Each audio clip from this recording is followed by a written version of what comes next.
informamos que el Popocatépetl presenta diversas señales que, a decir de los especialistas como Servando de la Cruz, permiten concluir que se debe mantener el semáforo en amarillo fase 3 y estar muy alertas. Vamos a ver por qué.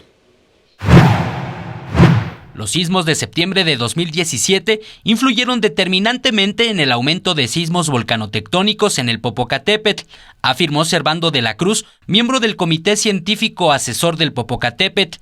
Debemos recordar que esos dos sismos liberaron una enorme cantidad de energía, extraordinaria, especialmente el de Chiapas, el primero de los sismos, y luego el otro que tuvo una característica diferente a sismos que hemos observado anteriormente.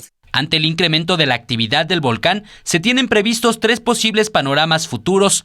El primero, que el volcán regrese a sus características anteriores, es decir, la desgasificación pasiva y tranquila del magma profundo.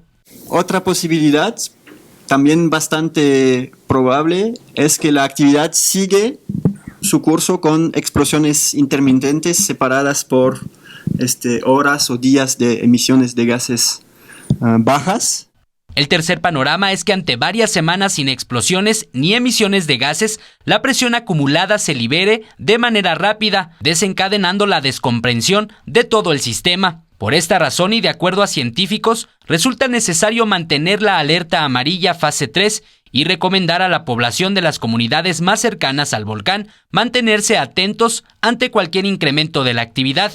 Con imágenes de Liber Rodríguez, Eric Pinto, 21 Noticias.